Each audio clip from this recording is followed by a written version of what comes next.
Welcome to Beyond Time Signatures. So today with us we have Sofia Veie from London. Welcome, Sophia. Welcome to Beyond Time Hi. Signatures. Thank you so much for having me. I'm excited to be here. So how are you doing today? I'm wonderful.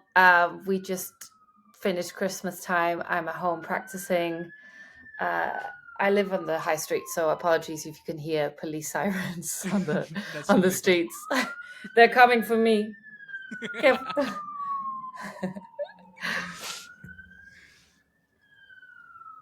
That's fine. That's fine. Yeah. I mean, So yeah. yeah, I'm good. Cool, Everything's cool, cool. yeah. I like I just want to get straight to it. So like first question. What's your first known memory with music and your first known memory with guitar? My first known memory. Um, I think my first memory guitar. Right. This is before I actually started playing. Um, there was this band called From First to Last, Okay. and there's this emo band that I really enjoyed when I was a teenager. I had a crush on Sonny Moore, who was the front singer. Sonny Moore is now Skrillex.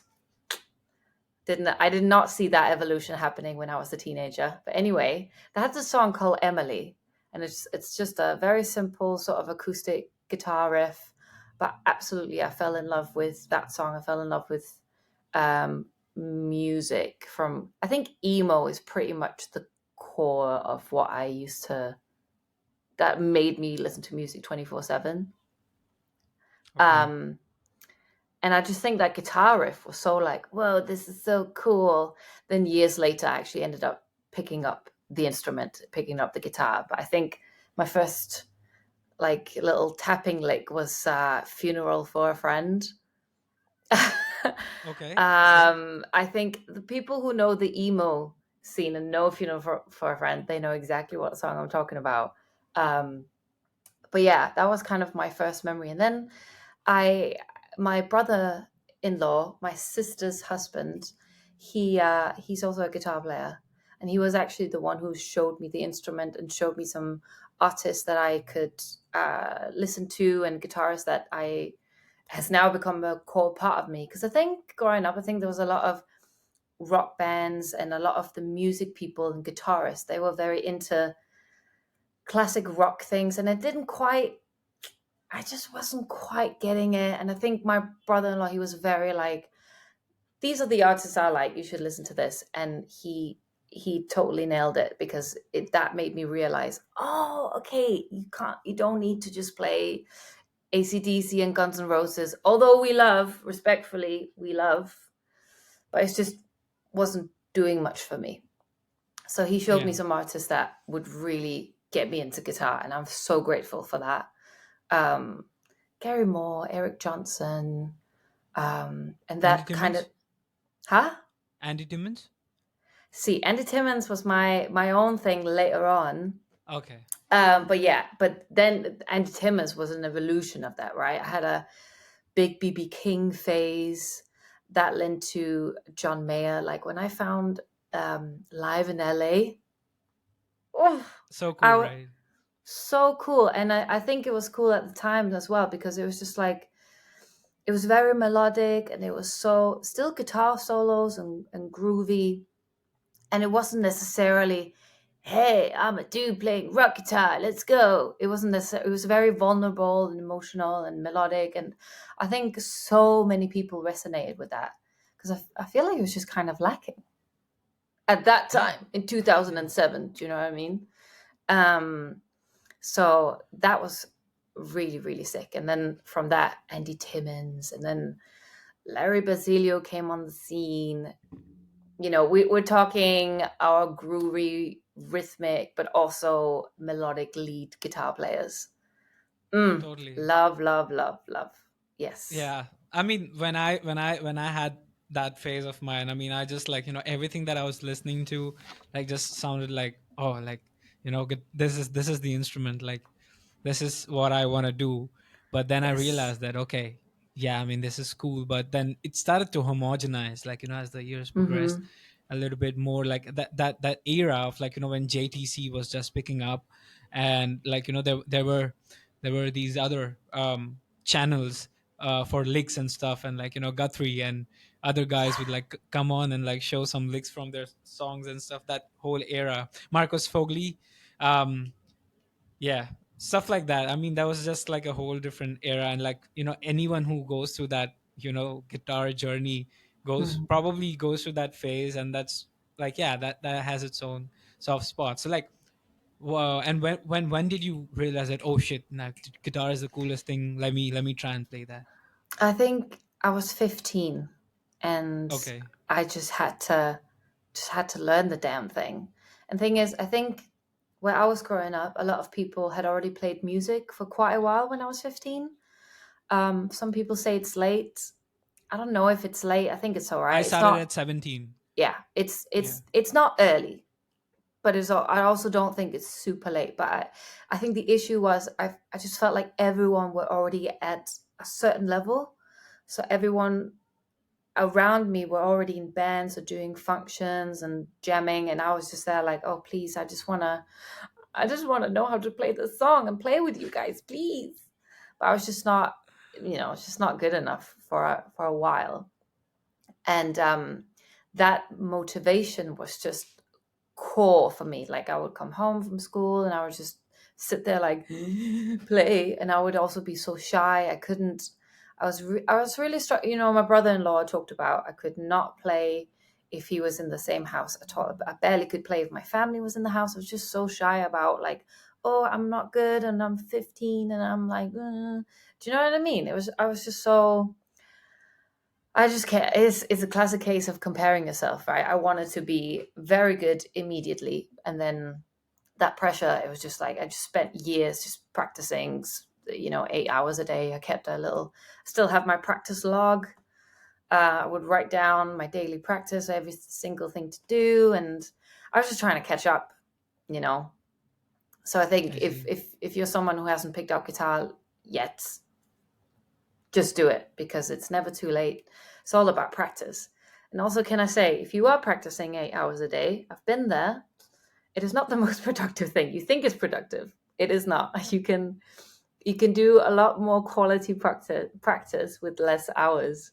Because looking back at my journal, I was trying to, doing the 8 hours, and I was just like, how the hell did I do that? I think I would get away with maybe a couple less hours a day. Yeah, Would have been I more think better for the brain.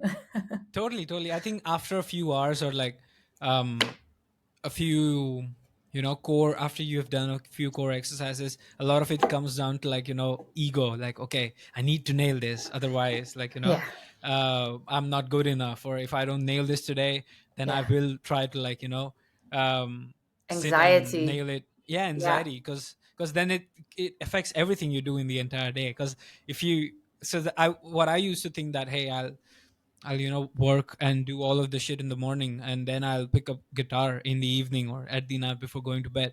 But what ended up happening was, I was so tired already that when I would do that, I was not at my 100%, which meant that, what I was doing the next day was like, okay, I'm bad at guitar, like, what's the point of everything and stuff. So then I started like, practicing in the morning, and like, instant ego boost, instant motivation, instant everything, like, the hmm, whole day and started going nice and stuff. So yeah, I get what you mean, that you can get away with less hours if you put your ego aside, and yeah. like, just practice on what's important, and maybe come back the next day, because muscle memory will kick in by that time. Yeah, your brain needs rest. A lot of the guitar bits is happening in here, and I'm not just talking about like performance and like being anxious about playing the instrument. It is literally muscle memory. Your brain needs the rest to process all the things you've been doing all day. It's kind of like if you've been practicing something every single day for a week,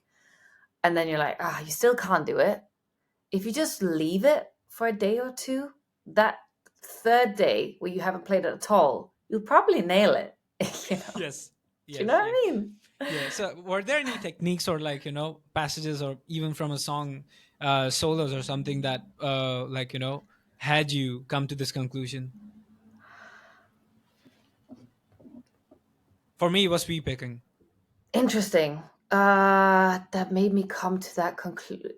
You know what? Sweep is a good example. I think it can be a lot of things. I think it's mainly speed things, right? Like, and when I say speed, I don't mean like 200 BPM metal shred. That's not my thing. The thing that where you have to upkeep it every single day. That's a different level of speed. I'm not talking That's about, but more gym. like, yeah, exactly. Like that's a different level of speed that I'm not about. I'm talking more like just getting a line or a lick to a certain BPM, let's say 140 or something. I feel like if when you're at that point where you can just about do it, you're almost there and you just and you're really pushing hard and you're, no, come on, I'm almost there. And then usually what happens, I just need a rest. My brain needs to go shush shush and sleep for a little bit, and then I can probably do it. It's kind of like going to the gym, like you said, in that way, because sometimes I remember if you can't do something at the gym or a certain weight, sometimes just not doing it for a week, not going to the gym for a week will actually help you, which is crazy. Um, Yep. but a certain passage, I'm trying to think. Yeah, sweep was definitely a thing. That's Could be sweep is string something. skipping. Yeah, I think.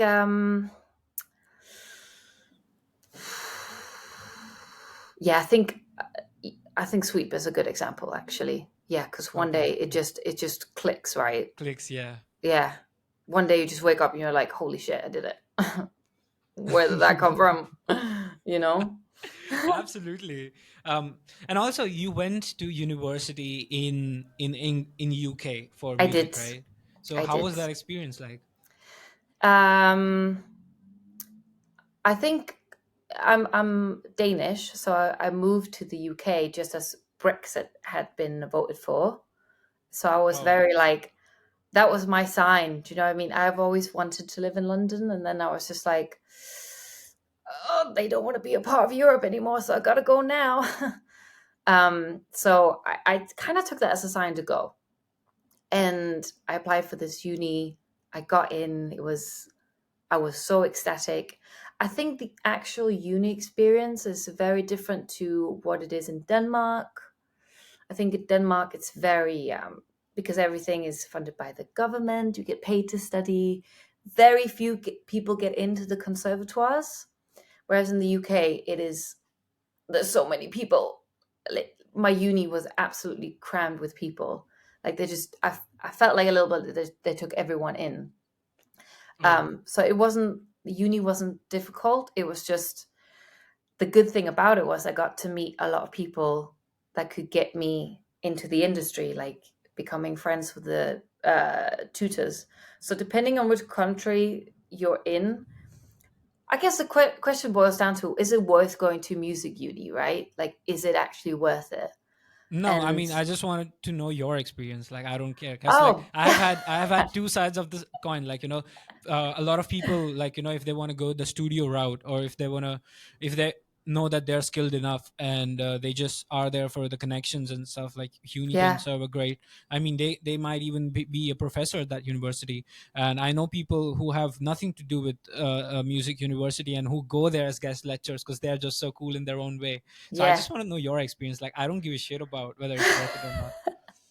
Well, okay. What I would say is it was worth it because one, it was my way of getting into the UK in a fairly simple way. Um, the second thing is it's for me it was about the network and the connections and sort of I managed to try and play for as many people as possible and befriending tutors. So really getting one-to-one time with tutors. I was also really really shy, so that was a really good time for me to just try and get out of my comfort zone. And yep, doing lots of gigs, all the shitty pub gigs, like playing for free with all these artists that were at uni, just saying yes to everything. So, and that kind of built my gig muscle, and it also built my writing guitar parts muscle because a lot of these artists would be like, yeah, I have the song, I have the piano chords, that's about it. So it was up to me to come up with guitar parts for it, and I Yeah. absolutely love doing that. um and I've worked that muscle a lot. Um, but the actual course as like like as a study, I don't know. Yeah. Yeah, because I was just gonna ask you, like, apart from whatever they were teaching you at curriculum, like, were there any other skills that really, like, are made you who you are today? Yeah, I think it's not down to the actual course. I think it's down to the tutors themselves. If the tutors that I just happened to have at that point, if they weren't so good, it would have been a massive L. Do you know what I mean? Like Massive L for sure. massive L. Because it was just like, yeah. I think it was mostly about the courses that would get me out of my comfort zone. Like I am not a metal shred player at all, but I decided to do 3 months of a metal course. I was horrendous in it, but it pushed me to do something I've never done before and just sit in one to one. And it was also a moment to be vulnerable with the rest of my classmates, being like, this is not my thing, help me. But I'm so glad I did it because now I'm a little bit better at it, and it taught me some techniques that I wouldn't be able to do if I didn't take that seriously. If I took the lectures that I'm comfortable in, it wouldn't have done anything for me, I don't think. Yeah, fair enough, fair enough. And I also, like, you mentioned about doing shitty, like, gigs out at the pubs and stuff, and Mm-hmm. all, and even free gigs. So, like, um a lot of people have this notion that, like, even when they're starting out, that, hey, you are worth something, you shouldn't undermine your worth, or like you shouldn't do stuff for free and stuff. I'm very, like, I'm not pro for that, because I think that when you are in something for a long run, um I mean, doing stuff for free, or like, doing barter. So for example, you do a gig for someone, and then you're like, hey, I'm doing a gig next week, why don't you come over and play keys for me? And they're like, sure, yeah, why not? So I think for me, from my experience, because, like, I'm not from a first world country, so like a lot of things that I indulge in is mostly barter. That, hey, I can do this for you, can you do this for me instead?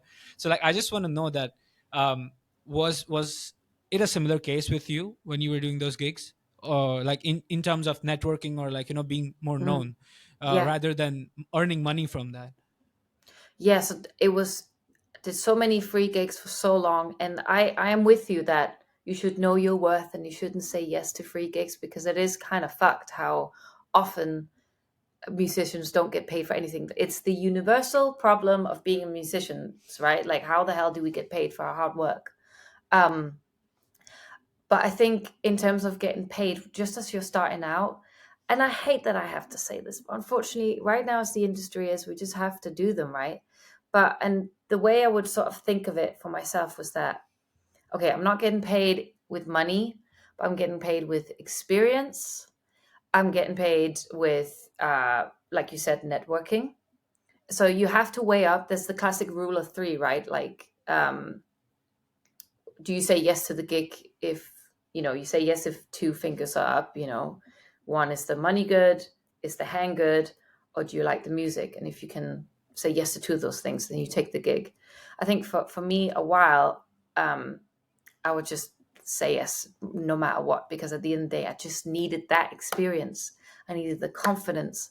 I needed to know that I could do this. I needed to, yeah, like you said, network. And it was, you can kind of like, you get to a point where you're like, I've done so many gigs now.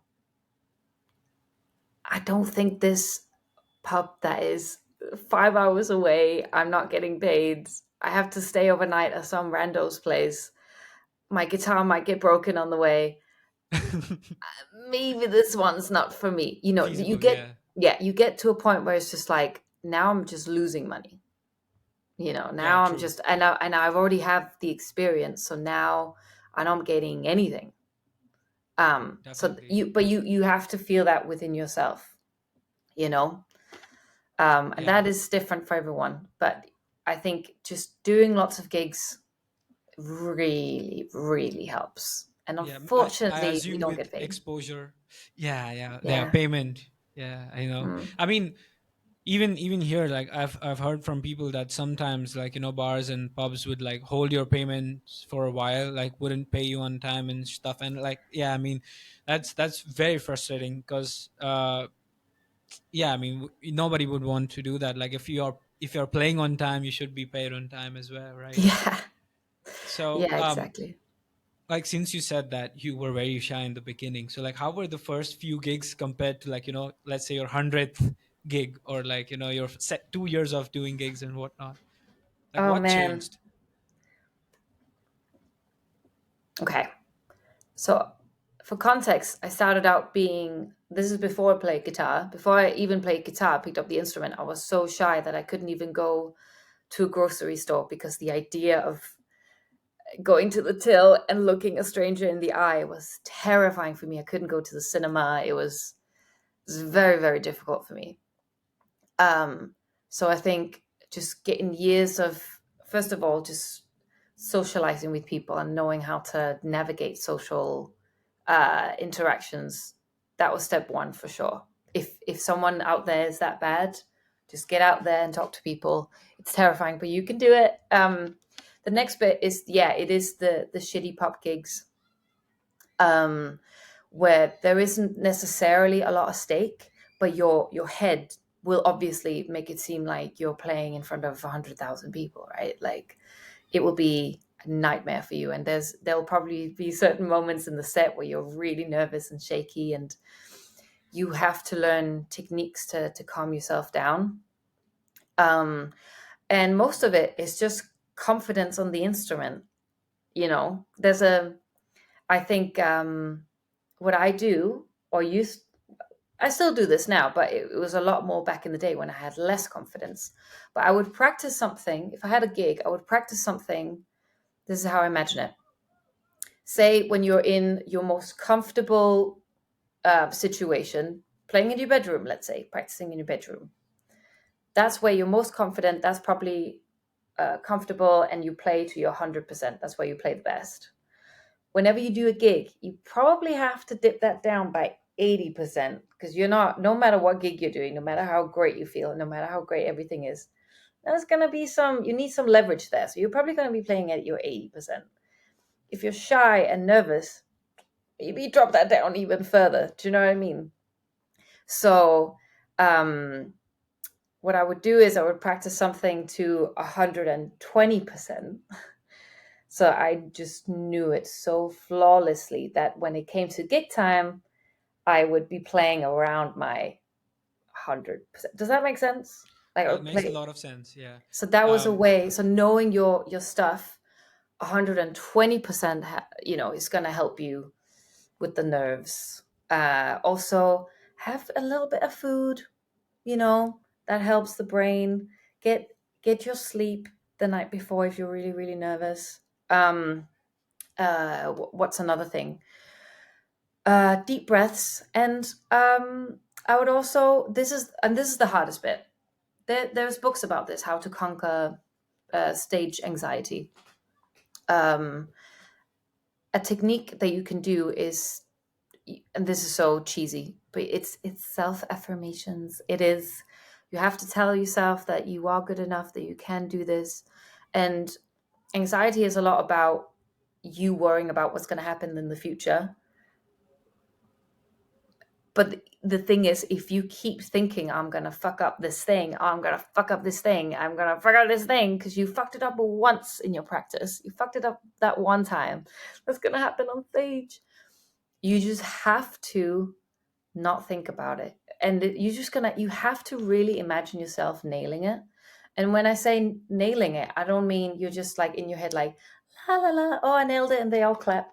No, you have to like really sit there and imagine, deep breath, and you have to like, in your head, you have to imagine, how does my guitar feel? How does the light on your face feel? You have to really get into it. How hard you have to press the string as you're nailing this part. It's kind of mental practice, if that makes sense. And it's yes. there's this experiment where they tested two teams of, I think it's basketball players. One had a month of practicing just mental. It's called something mental meditation or something. Okay. Shooting the hoop. And the other team actually did a month of physical, in the court practicing the hoop thing.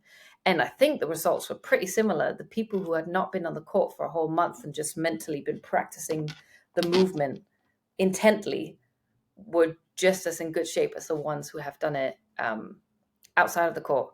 So get this one is so important. Like, it is insane how important it is. During your gig, if you start to feel that, oh no, you're getting nervous, the part is coming up, there's certain techniques where you have to like get yourself out of your own anxious head. And usually a good way is to hyper focus on something that has happened currently in the moment. That could be you are just staring at the kick drum and you're really just feeling that boom, boom, boom, whatever the drum is doing, right? Or you don't look at something that will make you nervous. Look at something that will reconnect you to the moment and the stage. It could be, you The know, lights.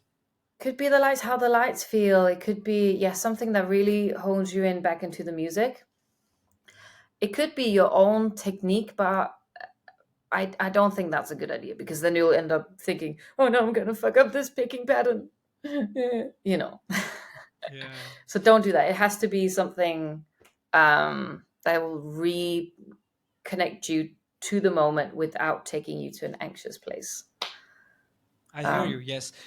Jordan Rudess from Dream Theater once said that it's like, no matter how much you practice, it's about how you feel that part rather than how you play that. Because if you are yeah, not, like, if it's a tough part and if you're not feeling it, you are going to mess up. Because yeah, like before, like, and things happen. Like, for example, a lot of like guitar solos, people think that, okay, I'm gonna put my left leg on the reference monitor and I'm going to play the solo. But sometimes like you're so much in the zone that you might not even get a chance to go there. Then what are you going to do? Like, because then yeah, you don't have if you have not practiced your guitar solo with both legs on the ground, what about then? Like, are you going to be like, oh, this part's going to be just instrumental, guys, this year? yeah. And you're not going to do that, right? So yeah, It's I so totally true. totally get what you mean.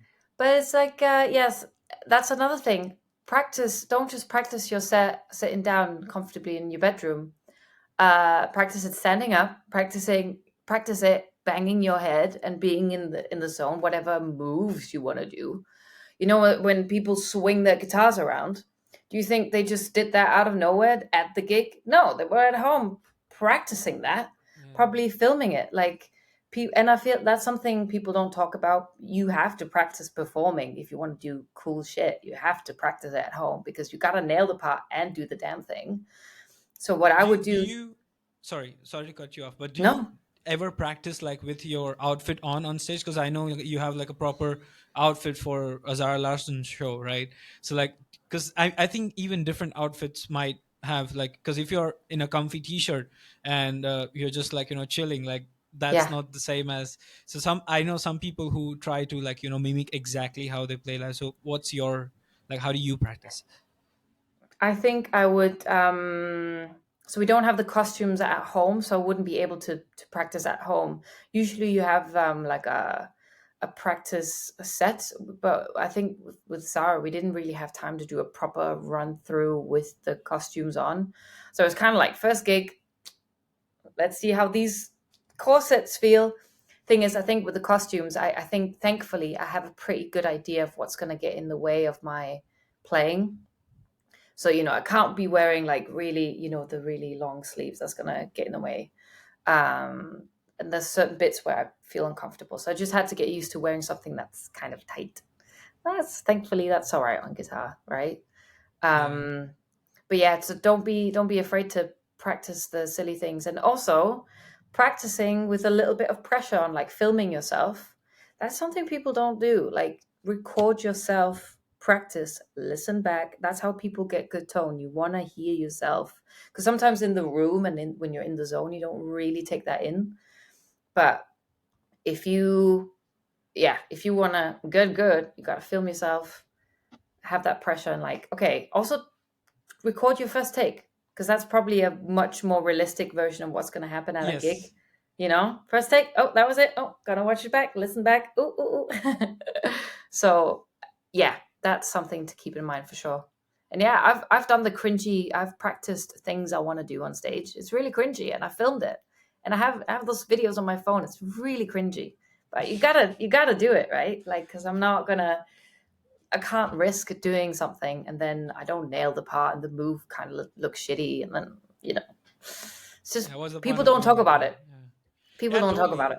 Yeah, that's the reason why I wanted to, like, bring this up, because it's something that is like, some people think that, oh, either you have it or you don't have it, but it's way more complicated than that. And so yeah, Absolutely. uh so that's about playing live. However, I just want to like ask that, how has been your life as a full-time musician in the last, I would say, 1 or 2 years, like after, like, pandemic started to go, and, like, things started to get back on track, like how has it been? It's been I think after the pandemic was probably the first time I could call myself a full-time musician, um because I got so lucky that I ended up gigging more than I had time to teach. I used to teach a couple of times a week at a school, just guitar. Um, and then there just came a point where I couldn't consistently show up. Um, so I was very, very grateful after the pandemic. It actually gave me a chance to do gigs full time. For me personally, it's been very, very good. Um, I'm just hella lucky. I don't know how it happened. I think traveling is so fun. It's very expensive to tour at the moment, and that is why I think a lot of people don't really get to tour at the moment. A lot of artists are opting to do backing tracks. I know bassists are not having a great time right now because a lot of artists will just put the bass on the tracks, Yep. which is a huge shame because bassists add so much to a live set. I'm talking mainly about the pop industry, obviously, because that's kind of where I'm at. Yeah, so for guitar players, we're kind of fine. If you're a bassist, I'm so sorry. Like, I don't know who decided, okay, let's just put bass on track. Like, you can just get away with it. But the question is, do we want to just get away with it? I don't know. I think when you actually hear live bass, it's incredible. Like, it makes such huge Yes, difference. yes. So I hope we'll soon have our bassist back, please. But I've been in, like, yeah. To answer your question, I've been very lucky, and this past year has been incredible because I'm touring a lot with Sarah Larson, as you said, and the team there has taken very, very good care of us, and we've done a lot of countries and went to Brazil for the first time, which I never thought I would So do. cool. I know it was insane. I'm so like it's a once in a lifetime experience, and Was it yeah, Rock in Rio that you played? it's Rock in Rio, which is absolutely insane. Like, Wild. Like, that's, I mean, that's don't look I at don't even, me. I don't even know what to say. Like, that's just epic. It was insane. Brazil is incredible. I love that country. I want to, if I can go back, I will do it in a heartbeat because yeah, I love Rio. It was an insane experience for sure. Nice. Yeah, I mean, I'm glad that you got to do that. I'm just curious, like, how did you land the Zara Larson gig? Gosh. Yeah. How did I land that gig? Because it's Um really, really awesome. And, like, I used to listen to Zara Larson a long while back when Symphony came out. But then I went a totally different route. But it was like, after watching Hugh perform with her, I was like reconnected to that era of mm, music. And I was like, okay, you seem to be like a really good addition to the crew.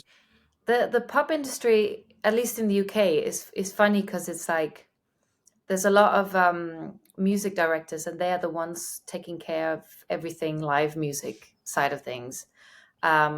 Sometimes the music directors, the ones who pick the band, and then they pitch the band to the management or Zara. I'm not exactly sure how it went down on that end.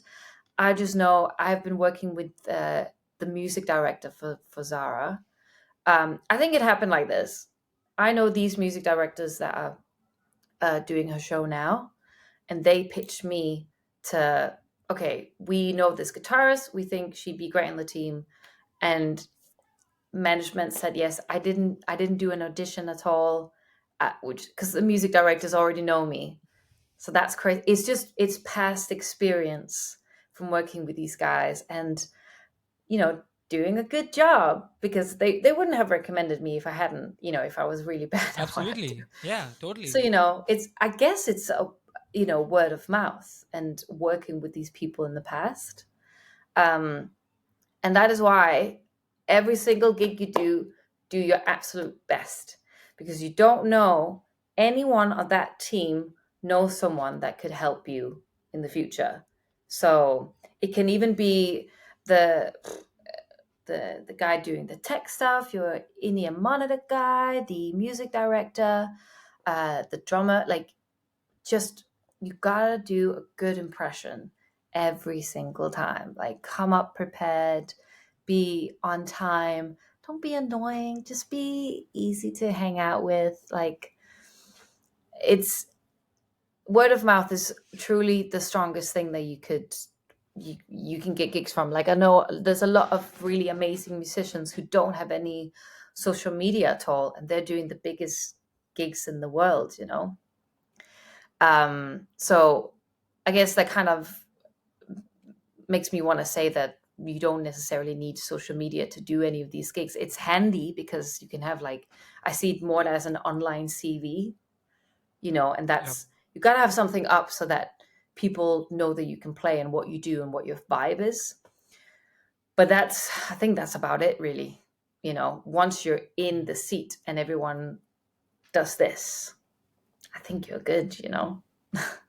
Yeah, because even for endorsements and stuff, I've like chatted with a bunch of people, and there are different contracts for musicians who perform live versus musicians who are more content creation centric. Like, they're totally Hmm. different clauses. Like, for live musicians, they don't have to do any of this stuff, they just have to play live, because playing live is so much better press compared to on social media, because on social media you are contesting with so many other people for that Hmm. same stuff, rather than on live.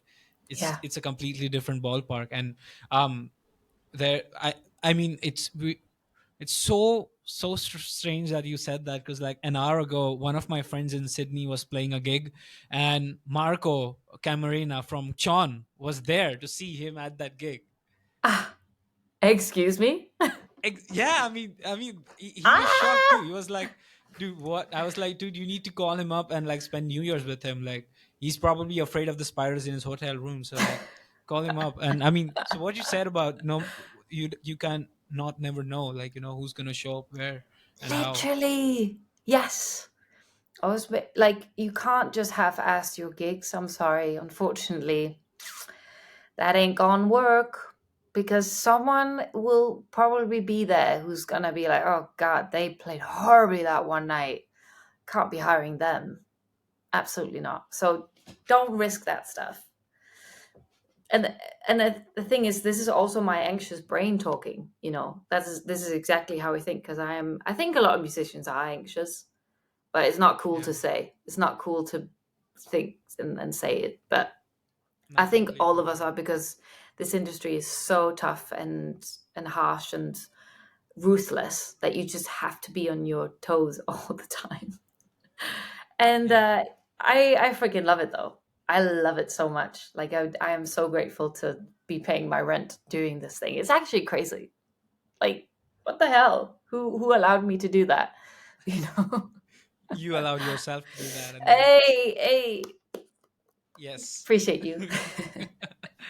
So okay, so for people that are watching this, if you don't already know, Sophia, like she has played with, like, Madison Beer, Saudi, and a bunch of other artists, and now Zara Larson. So I just want to ask that, so what are some essential things that a session player should have on them?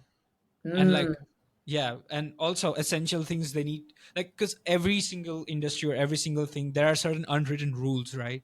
You That nobody's going to tell you you have to understand certain things. So please tell me about those things too. Okay, so we're talking about physical like equipment things, or more like Yeah, physical tools? equipment and also mental, and like, a certain approach, attitude towards Okay, those gigs. Yeah. right. Okay, let me have a think. Um, some of these might be very, very obvious. Just have an extra of everything, please. Have an extra, and I'm not, instead of bringing one set of strings, please bring two, because you just never know what the hell is gonna happen.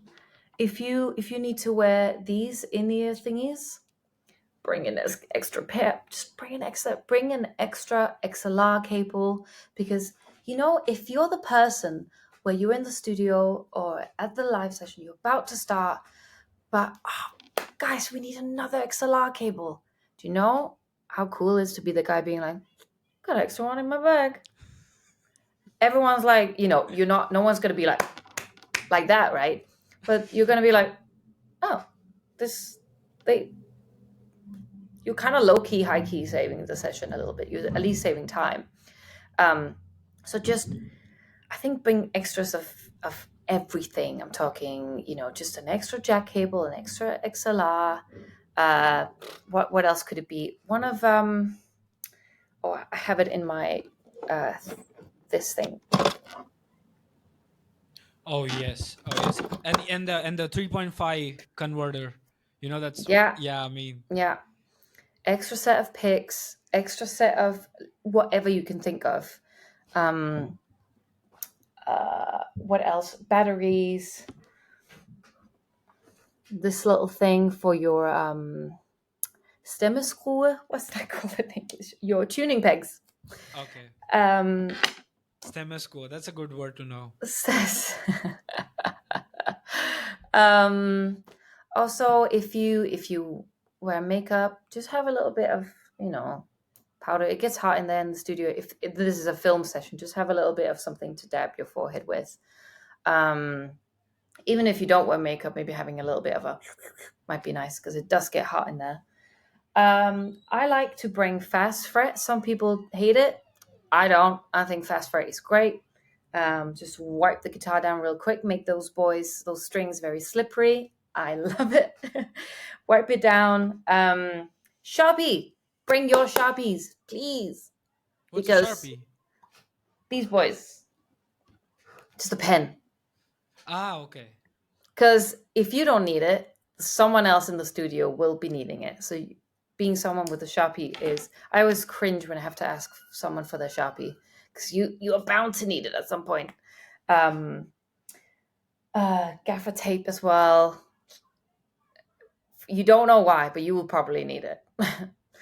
um, I think that is kind of my main thing. I have a whole box of, like, I just have a box of, this is what I bring to a session, and it doesn't leave the guitar case. It's an extra strap, some fast fret. Yeah. What else? In terms of things to bring to a session, in terms of playing, was that helpful at all? I feel like I just Yeah. said bring excess of everything you can Everything. think of. Yeah.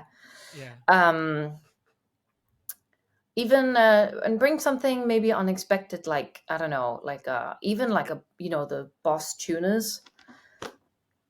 Sometimes they'll be like, oh, we need someone to mute this instrument really quick, and usually a tuner is really great for that. So if you just have a tuner in your bag, you probably won't need it 99% of the time, but that 1%, then it's great. In terms of playing, aside from being prepared, I think the greatest tool you can teach yourself is not fall under the pressure of the red light. Yeah. When they start And recording. some people really fall into that red light thing, where they play perfectly, and the minute that they say, guys, we're recording, everything just feels like sludge, and you play horribly, and you're like, why the hell? I've been playing this perfectly for so long. Why is this happening? And it's just pressure. You're putting a lot of pressure on yourself to nail it. So you have to learn how to hyper concentrate on your part. there's this space that you can get into where you are really concentrated about your part and quote unquote nailing it. um but you're also not beating yourself up and being too crazy anxious about it. There's this beautiful little midpoint where you're in the zone, you're doing the thing, you nail it, um but also your anxiety isn't making you fuck up. And that is particularly something, usually a deep breath helps me. And I think in the past, if it's been a filmed live session, sometimes I think the camera, I would sometimes get nervous about, oh my God, I look stupid doing this thing. And I've started to just not care about how I look and just be like, okay, I'm going to look like this the entire time. I'm just going to look down and because there was a point where I was like, I'm going to look like this the entire time. you know, it's just like, it's not a priority. I would rather just have the part sound good. And then it's kind of also more authentically me. This is my concentration face. It's not pretty, but It is what it someone, is. it it is what it is. Yeah. And I think that's the thing with recording bits. And also come up with a if this is not recording day, if this is practice for the recording, always come in with an idea of your guitar part. Like usually you get sent the recording and you have to learn the part usually exactly as it is. But I would say come up with 2 or 3 different parts that are you, like something to add to it. I remember with the Madison Beer session, I added some swells, and that was not initially in like the recording at all. But the way Madison reacted to that in the rehearsal was so heartwarming. I'm talking about the really reverby, like, those, Yeah. right? Yeah. Yeah. When she heard that the first time, she was like, wow, that is so beautiful. Like, wow, wow, wow. And I was just like, it is such a cool guitar trick, right? Yep. Those simple little things work so well. Um, so just don't just rock up with the basic stuff of what you got to do. Learn that stuff, but also bring some extra to the table. Come up with some different parts that you can do um, that make sense to the song. And then be prepared that they're going to be like, nah, that's not really it. And you're like, cool. All right. Well, at least you came with something. Do you know True. what I mean? Yeah. Yeah. Yeah. Absolutely. Um, that's some really really great insights. um I think anyone watching this will definitely, like, can take a lot of things from Yeah. this. And let's just say, like, hypothetically, like, Thanos snapped you, and like, 2 years like, later you are back, and like Zara Larson has made like a new album, and she's like, oh, Sophia is back from like the Thanos snap, and I want her back on the crew. But we only have 2 days to prepare for the show, so like, give her the set list, and like, let's prepare. So like that being put into the premise, like, how do you prepare for an entirely new set from the moment you get your hands on to, like, the set list or whatever? Like I said, like, Zara Larson released a new album when you were snapped, so like you have not heard of it. So like that being put into Unheard context. songs. Yeah. Yeah. I Yeah, hear so you. like, how do you go? Walk me through all steps of it. Well, it's funny you say this because this is my life. You have no idea. People be sending stuff really late. It'll be artists that have not released a song yet. And they're like, hey, can you do this gig next week? And you're like, yeah, of course I can. And like, we'll send you the songs. And you don't get anything until like the day before rehearsal. So this is kind of my life, to be honest. Okay. But I hear what you're saying because it's this entire industry.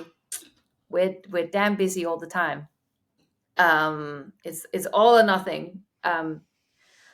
Okay, so what happens the minute I get the email? The songs are in my inbox. Okay, step one. If we're talking, if it's the next day, I have developed a power in. Okay, this is partially not my fault. Do you know what I mean? Like, if they wanted me to 100% nail this, like, like I am gig ready by tomorrow, they would have given me more time to do this thing, because they also don't know, well, what if I'm busy the next 2 days, what if, so I'm just saying, I've, instead of being crazy anxious about it, I've made it kind of my power, as in, no one can expect me to nail this, like Grammy award winning guitar playing. No one can expect that. um Obviously they do, and you try your best to get it to that point, right? So, but that's just a way for me to get out of my anxious head, like, oh, I'm not gonna nail it. No, it's just like, it's okay if you're not gonna nail it. You've got a day to learn it. So that was step one. Calm myself down. Step two, I would mainly listen to the songs, because that is the key thing. Form and the structure is the key to knowing these songs. If I am in that rehearsal and I'm unsure, I'm playing the verse, I'm like, wait, is the verse 8 bars, 16 bars? When's the chorus? No, that is recipe for failure. So getting to know the structures inside and out. That's mainly coming from this. Um, then write the structure down. The notepad. I usually use notes on iPhone. the. Yes, exactly. Because then I have it on my Mac. I've got it on my phone. If I'm on the train, I can still type away, and it'll. Yeah. If I have more, if I have more time, then the next part is to figuring out the chords. And say it's like a 10 song set. Hmm. I think I would, on each little sheet, I would write myself little notes about what the vibe is. The toughest gigs are the ones when artist has a 10 songs and they all kind of sounds the same. You would think that that would make it easy, like, oh, they got the same chord progression, they've got the same kind of groove, they got the same vibe. Sometimes that's kind of tough, because it's like they'll call out, okay, let's play song A, and you're like, you can't recall that in your head. Do you know what I Yep. mean? Sometimes Yeah. those, you're like, they're all in the same key. What is gonna, and you're the one who has to start the song. You're like, you just hear the click in your head, like, okay, let's see what happens. Usually, for some reason, it ends up being fine. But so I would write on each um, note thingy for every song. I would write, okay, this is the song title, this is the key it's in, this is the BPM, and depending on the session, I would also write electric guitar, acoustic guitar, or whatever. Chords. Then the next bit is obviously learning the song, playing to the track. After that, if I have more time, I usually put if I'm so lucky that I have the stems, I would make an Ableton project, and I would put all the stems in the project and then mute the guitar and then play along to that, because that's kind of what I can expect from the session.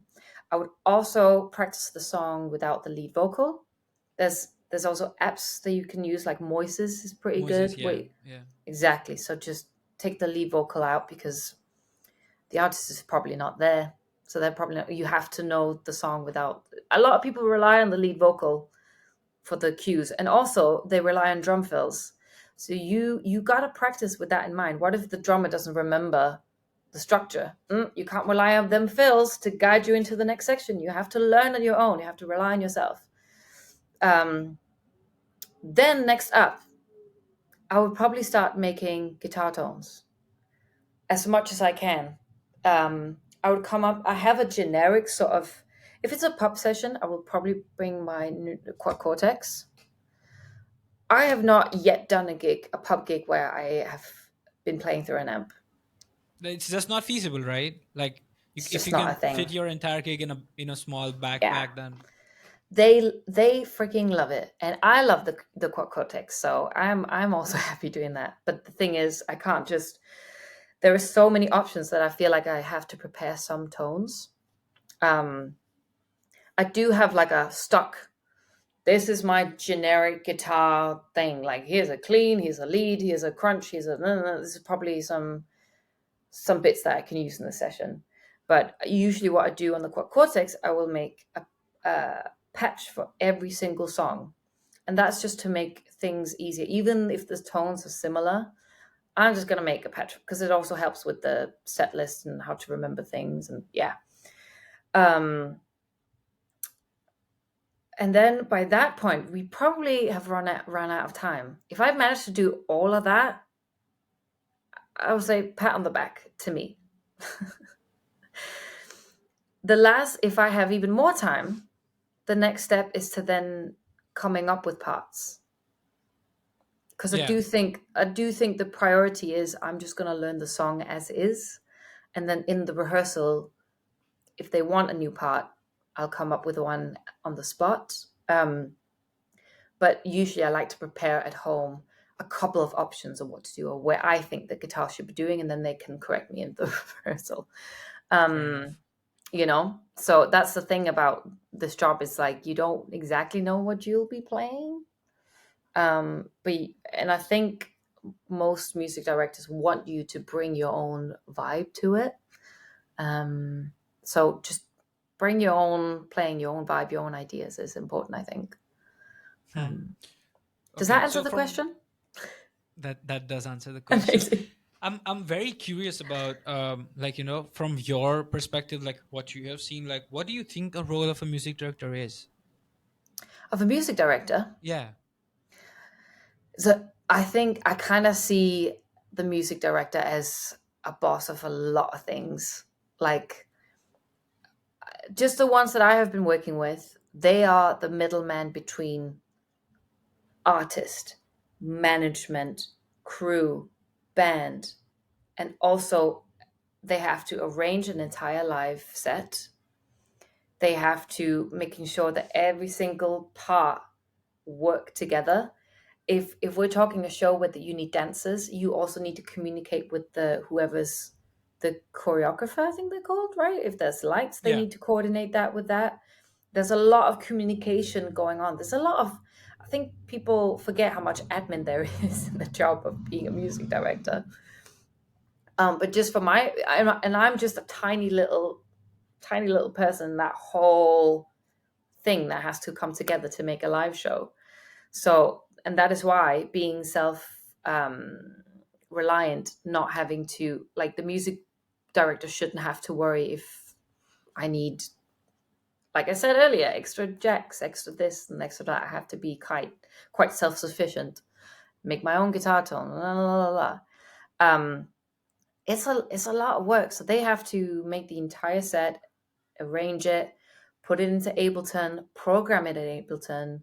They probably some just make their own MIDI as well. So with you can MIDI guitar changes. They have to do that. I mean, I could do it, but they are set with the Ableton project, right? So it's a lot. Aside from just writing and arranging the music, there's a lot of communication between Oh yeah. different, like, everything, and they can't just change something willy-nilly, because that means if we change the mid eight from eight bars to 16 bars, well, the dance crew needs to know that, the lights need to Light know work. that, Yeah. the artist needs to approve it. It's not just, hey guys, should we do this cool fusion thing? No, it's like there's a lot of people that need to be communicated with. Yeah, Yeah. so I kind of see them as a general manager. Is that what that would be called? Yeah, but more like taking into consideration of the creative side too, because there Yeah, are other managers that just like manage the band, but I think like they are managers with the creative backing of like yeah. music, I would say. Okay, Uh, cool, that's good to know yeah, stuff. general manager is not the right term at all. It's just, you have to manage so many things that it's you kind of forget that that's a part of the job. Aside from just taking care of the music side of things, that is not just the job, not at all. Yeah, Wow. it's a very, you have to be very skilled and communicative to be able to do that job for sure.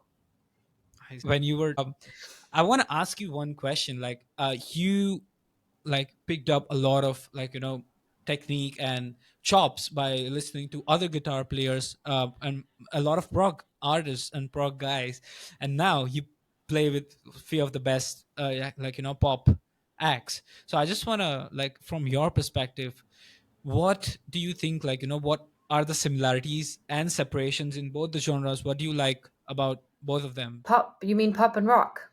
Yeah, The not rock, similarities. but more towards the prog side of things, more Yeah, towards the yeah, yeah, yeah. instrumental guitar side of things, you know what I Yeah. mean?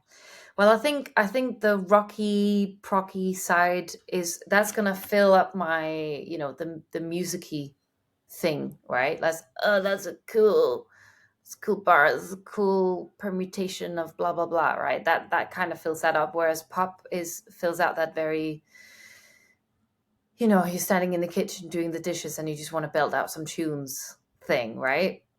Similarities are just, even comparing the two is it's difficult because it's just like whatever music you like and whatever floats your boat is totally valid. When people are like, what is your what's it called, the song that you have to hide that you like because it's cringy, what's that called, your Guilty pleasure song. guilty pleasure. I don't believe in that. I like the term, I like it as a concept, but guilty pleasure just doesn't exist. It is all just pleasure. And the True. guilt is just because people are being Social. assholes. Yeah, people are just being assholes and insecure and Mm. anxious. I mean, they just need to shut the fuck up. Um, I had Carly um, Rae Jepsen on my top 5 this year. I mean, fuck, all the power to you. thank you. Honestly, like Thank you. bangers, a banger's a banger for a reason, Uh, and it might be a stupid reason, but sometimes a simple does it. I think I've just always just loved. I guess with pop, you can always just say that there is the core part is having some kind of addictive element to it. Like it might be the groove is addictive. It might be the catchy hook. That's what usually gets people into pop, right? And with rock, similarly, it depends of prog and stuff. I think a lot of prog is actually the prog I like to listen to is very melodic. It is tilting into that direction anyway. Um, so I think melody for me is everything. Melody, hooks, catchiness. What in terms of blending those two things together, what I kind of realized is watching live shows from a lot of pop artists, they have I feel like pop gigs always kind of ends up being a rock gig. It's not all the time, but if With the you, live instruments? yeah, it's just such Yeah. an like, and I think I'm thinking not necessarily it ends up being like a rock thing for the drummer, but I think for guitarists, I think you'll be shocked at how much gain the pop guitarists are using. Because usually, if you think pop guitar, you would think it's Clean chords. clean chords, dang, maybe some funk grooves, right? Something really, really simple. But a lot of the time, it's just like going, and then adding like, like listen to, I don't know what, Doja Cat's band is crazy good. Um, oh gosh, Rihanna's Rock in Rio. It, yeah, I think that's kind of what I realized. I was Yeah. like, okay, if I want to Charlie be a Puth's, like Sophie Giuliani, she's killing it, right? yeah, exactly. Like all of these pop stars, they are hiring serious musicians, gospel players, all the Nashville guys. It's and you gotta have some chops to do that thing. Not necessarily for everything, but I think having it in the bank. This is one thing I do want to say, which is I think sometimes with pop gigs, it's like we joke around that like pop is just 4 chords for an hour and a half, and you call it a day. Like, why do you really need to be do you need to be good to play live pop stuff? And I think in terms of playing, I think the issue is you need to probably be so confident at a big live show that if they throw anything at you, you will still nail the part. Do you know what I mean? So the reason why they hire really amazing musicians to play quote unquote simple parts is that you need to still nail that part if your in-ears break and you can't hear the click and you can't hear the band. You need to still be able to play the part if your hat catches on fire. Do you know what I mean? Like, no matter what happens, you have to nail the part. You have to nail the part running on 2 hours sleep. You have to nail the part if, an hour ago your boyfriend just broke up with you. I don't know. Do you know what I mean? Like, there's so many things that can happen before a show, that and so many last minute changes that happen, to be able to play all these quote unquote simple parts. That's kind of like, that's the last thing. The playing is the last thing you need to be thinking of. Do you know what I mean? So even Yeah. though the parts are simple, you don't know what state you're going to be in when you're playing them. So that just needs to be second nature, you know? Yeah. So that's kind of my thing about that. That's why they hire really amazing people for their shows, because no matter what, that part's got to be nailed. I hear you. And like, what in your opinion is like the best part about has been the best part for the Zara Larson gigs, like for the Mm. entire tour? Oh, what has the best part been? You know what? I I really like Zara's crew and hanging out with Swedish people. I'm Danish, so we're neighbors. Um, I haven't gotten any gigs from Denmark really, so I was very curious to see. Okay, well, Denmark, Sweden, kind of similar-ish, and I was very interested in working with Swedish people and see what they're like. And we are very sarcastic, and it was very fun to just be on that vibe. Like, it, so in that way I kind of felt a little bit home, like, so that was really fun. The crew, they're so nice.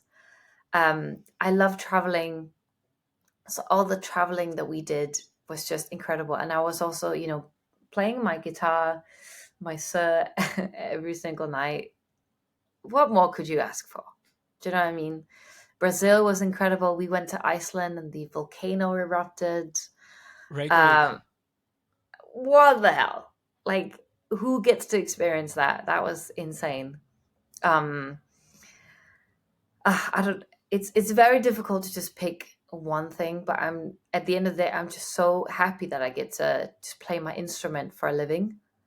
That was just the main thing. There would be many times where I was mid gig, mid playing, and just looking out, thinking, how is this my job? How am I stood here? It is such a privilege to be able to do that every single night.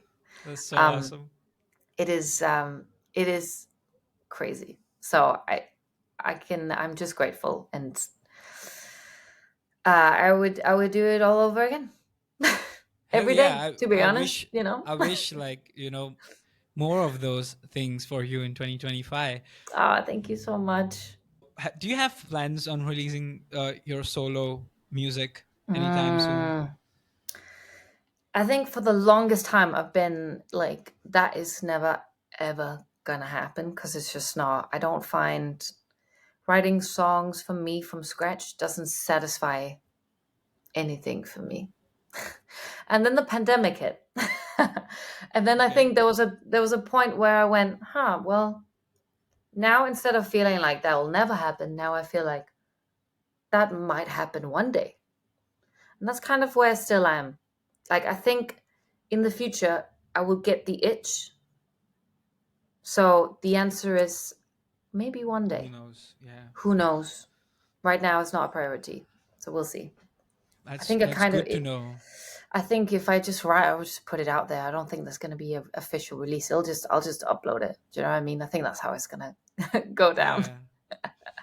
I mean, that's one way to like do. And I mean, you have, I would say, like, you have a dedicated fan following, honestly, like not fan following per se, but dedicated audience base, or like a community per se, I would say, Mm-hmm. that tunes in to, like, a lot of things that you do. So like that's a good way to do it. But like most, like other guys like myself, like, who want a piece of the cake, we have to fight our way, like, organize, plan, have like Mm-hmm. multiple posts for release schedules, all that. But that's a, like, you realize, like, even Matthias Asaro, for that matter, like, He doesn't have to do any promo. He has just have to press enter on his keyboard. That's his promo.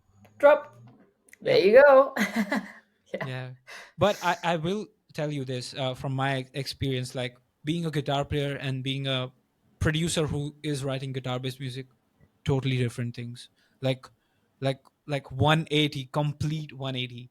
Hmm. Because you don't have to like give away the fact that, oh, you are a guitar player who wrote a song. You have to be like, oh, you are a musician, you're a composer, you're a producer who writes through guitar. Yes, exactly. Yeah. And that's a And different headspace you need to get in, right? absolutely, Yeah. absolutely. And if you're not like, I mean, I like, knock on wood, if you get more gigs like you got this year, I mean, it might just be like, very hard for you to like, switch between those two mindsets, because it's not something Yeah. that on or off switch. Like, I mean, sure, if you can do it through practice, but yeah, I mean, now if you ask me to like, cover a song, I can't help but add my own spin to it. I can't help but Yeah. like play like the drop two, or like, inversion of that chord. Like, I can't help but do that. I'm like, I'm never gonna play anything note for note. Like, that's Yes. that's like just the headspace I've been in. So if somebody asks me for a session get, I'll probably get fired in like half an hour tops. But that's its own different fun. That's its own different thing. So like, yeah, just sharing my end of perspective, because like, But yeah, that is your strength. Like we talked about earlier, like you have to just do it your way because that is literally your strength. That will be your strength as a composer, as a producer, as a guitar player, as your everything, your own voice. So I think it's so good that you've cultivated that because some people don't even have that. And I'm kind of jealous. I want to cultivate that even more, So I think that's really fantastic. And thank the you. only thing to do the session thing, you just got to learn the part exactly as it is and then you're good. Yeah, Do you know but what I it mean? requires its own separate like, skill set and discipline. Yeah. And like, especially like, I would consider you as like, I would say, like at the upper threshold of like guitar players, I would say, like, because you play like fantastic leads too.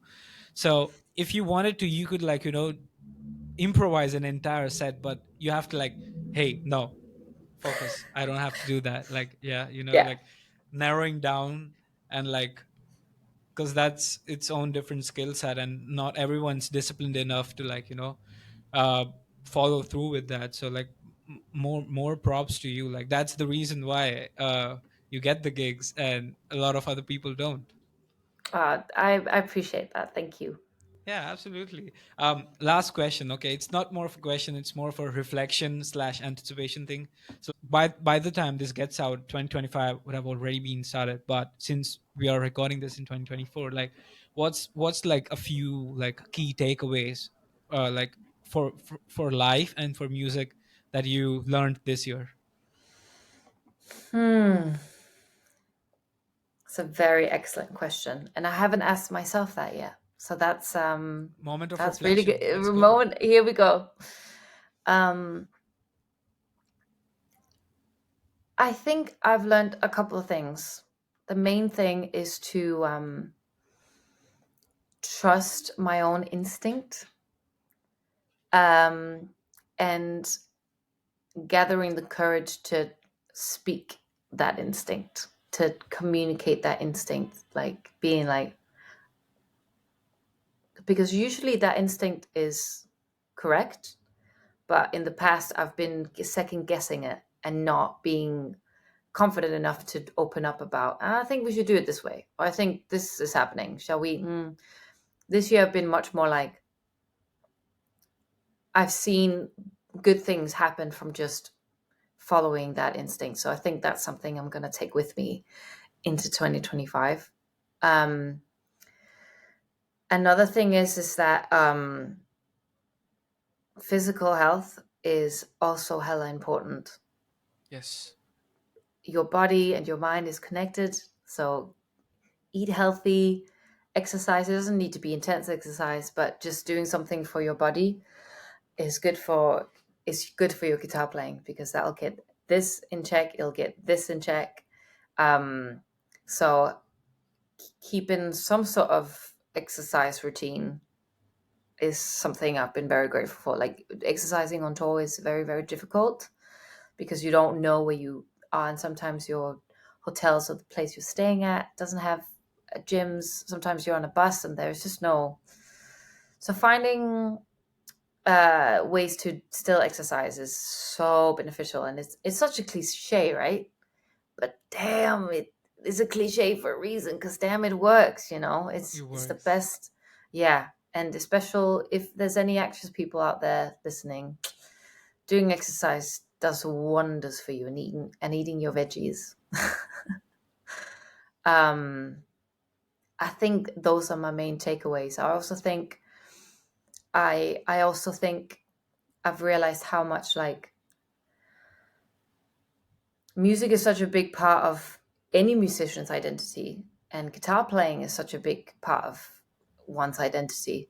But it's also very important to figure out, okay, if you lost both arms and your hearing and everything, you essentially you can't do music anymore. Who are you aside from the music side of things? And cultivating, okay, I am more just the music, I am more than guitar playing. That's something I still need to figure out. But I think as musicians and artists, we hook onto our careers and our abilities so much that if anything goes wrong, we can easily collapse. So that's why we need to figure out who we are outside of our instrument. Who are we outside of music? And I think that's something I need to figure out. I'll tell you something about the Zara thing. 6 months before I got the email about potentially being in her band, I was feeling a little bit lost. I was feeling a bit like, oh, what the hell am I doing? What's happening? And as cheesy as it is, I wrote down like a little list of, okay, these are the people I would love to play for. And there's a couple of people on this list. I guess you could call it like I don't believe Wish in list. manifest. Yes, some people will call it manifesting. I don't know if I'm about that, but there is something about writing it down and honing in on it. And then that makes you focus on your goal, right? And Zara was one of those people on this list. These are my top artists to play for. That's cool. 6 months later, I got the email. Six What only took the 6 months. fuck? Like that's so crazy, right? Crazy. And if you told Sophia 6 months ago, oh, one of these names is gonna, pop up in your life, I would not have believed you. And it is crazy how life turns out. We always just gotta keep our head in the game, be humble, work hard, and be nice to people. Absolutely, absolutely. And I'm glad that you spoke about that because a lot of people doubt themselves so much for Mm. everything. I doubt myself 24/7. So but it is, like you said, I have to teach myself to not doubt because Right. there is something about that instinct, like you said. Yeah.